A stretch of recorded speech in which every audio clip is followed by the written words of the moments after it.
Masih dari Maluku Tengah, Tribuners, cabai rawit di Pasar Binaya Masohi dibanderol Rp90.000 per kilogram pekan ini. Cabai rawit di Pasar Binaya Masohi, Kabupaten Maluku Tengah dibanderol Rp90.000 per kilogram pekan ini, Sabtu 6 September 2025. Mahalnya harga komoditas pasar itu terpantau sejak beberapa bulan belakangan ini. Kepada Tribunambon.com, salah seorang pedagang, Sriyanti, menuturkan bukan hanya cabai rawit yang mahal, namun cabai keriting juga mengalami lonjakan saat ini di angka Rp40.000 per kilo. Sriyanti memasok dagangannya dari tangan kedua yang juga penadah dari petani lokal. Dikatakan stok cabai pada pekan ini lumayan banyak. Pasalnya kondisi cuaca sudah mulai membaik, panen petani juga sudah ikut naik. Sriyanti menyebut walau harga cabai terbilang mahal, namun masih tak semahal Agustus lalu. Diketahui pada bulan Agustus lalu harga cabai rawit sempat menyentuh Rp120.000 per kilogram. Kenaikan harga cabai dipicu kondisi curah hujan yang cukup tinggi saat itu.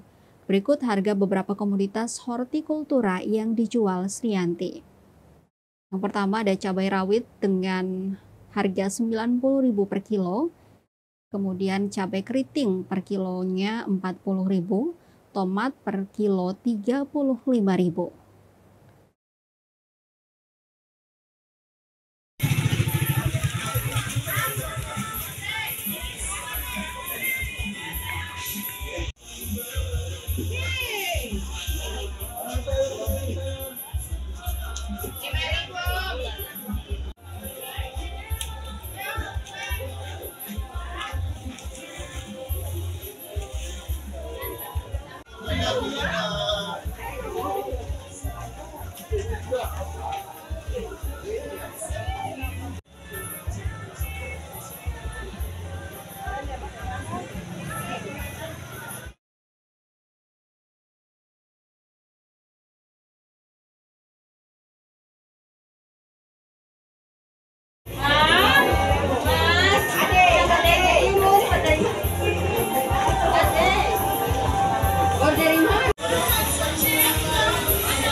Download Tribun X sekarang, menghadirkan lokal menjadi Indonesia.